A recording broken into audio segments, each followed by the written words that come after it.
La Organización de las Naciones Unidas pasa por uno de sus momentos más críticos de la historia. Su impotencia para detener los bombardeos de Israel en contra de la Franja de Gaza hace que muchos líderes cuestionen su verdadera capacidad para ser un organismo mediador de los problemas mundiales.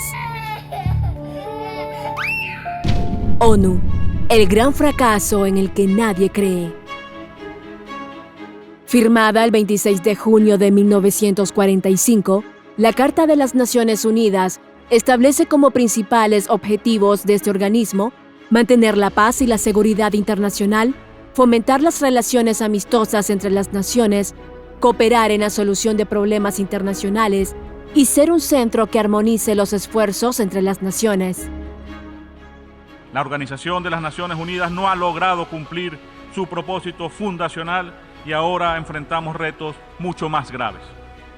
Las Naciones Unidas no ha logrado derrotar el unilateralismo de países que, reproduciendo lógicas coloniales e imperiales, pretenden imponerse por encima de los principios consagrados en la Carta Fundacional de esta organización.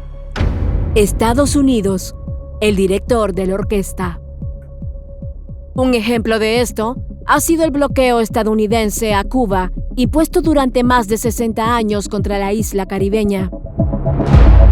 En noviembre de 2023, por 31ª vez, 187 países votaron a favor de que se suspendiera el bloqueo a la isla. Sin embargo, Estados Unidos jamás ha acatado la exigencia de los demás países del mundo, y su bloqueo sigue dejando pérdidas por miles de millones de dólares a la economía cubana. ¿Qué dice el secretario general ante una votación como esa? Señor Gutiérrez, usted debería decir que si en la Asamblea General de Naciones Unidas, donde están los representantes de todos los países, están votando porque se levante el bloqueo a Cuba y son 180 votos contra 4 votos, entonces, ¿qué espera para tener el valor de decir que se cumpla con lo que están mandando los pueblos? Otro de los grandes fracasos de las Naciones Unidas fue no evitar la invasión a Irak en el año 2003, cuando Estados Unidos procedió sin tener la aprobación del Consejo de Seguridad, basado en pruebas falsas y sin tener repercusiones posteriores. Entre los años 2003 y 2011, la guerra causó hasta 500.000 de muertes humanas. De estas víctimas, el 60% pereció por violencia directa derivada del conflicto y el 40% murió indirectamente como consecuencia del colapso del sistema sanitario. Esta acción demuestra que no importa que las resoluciones de este organismo pueden ser irrespetadas por los países poderosos, particularmente países occidentales y más especialmente los Estados Unidos. Otras situaciones catalogadas como grandes fracasos de las Naciones Unidas fueron el genocidio en Ruanda, cuando entre abril y julio de 1994, casi 1 millón de personas fueron asesinadas y entre 250 y 500.000 mujeres fueron violadas, como parte de una limpieza étnica emprendida por las autoridades de ese país. Las crisis migratorias en Estados Unidos y Europa, e incluso la respuesta desordenada ante la pandemia de la COVID-19, incluido el acceso desigual a las vacunas, han sido casos donde el organismo mundial ha recibido críticas. La ONU está anquilosada, empolvada, necesita una sacudida.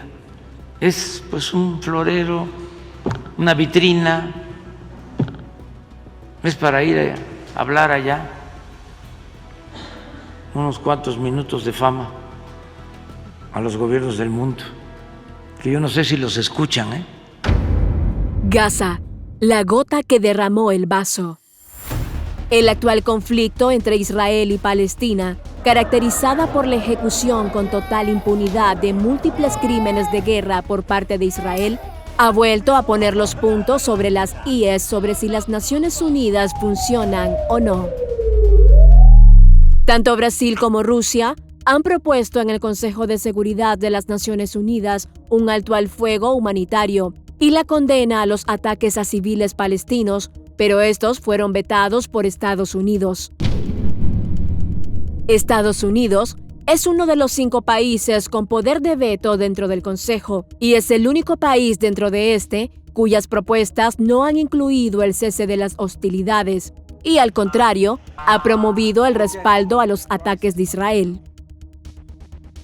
La crisis de las Naciones Unidas también ha llevado a altos funcionarios a renunciar, como es el caso de Craig Mokhiber, exdirector de la Oficina de Derechos Humanos de ese organismo. En las últimas décadas, partes claves de la ONU se han rendido ante el poder de Estados Unidos y el miedo al lobby de Israel. Han abandonado sus principios y se han apartado del derecho internacional. Hemos perdido mucho en este abandono, entre ellos nuestra propia credibilidad global. Y recordemos también que la propia ONU carga con el pecado original de ayudar a facilitar el despojo del pueblo palestino, al ratificar el proyecto colonial de colonos europeos que se apoderó de las tierras palestinas. Tenemos mucho que expiar. Nadie tomará en serio ni seguirá una estructura en la que se ignore el brutal asesinato de niños. Nos entristece profundamente esta imagen de impotencia en la que han caído las Naciones Unidas.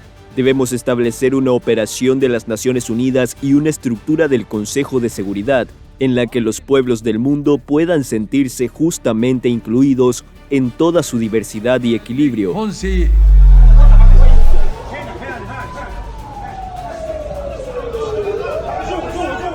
Cada vez son más las voces que se pronuncian a favor de una reestructuración de las Naciones Unidas.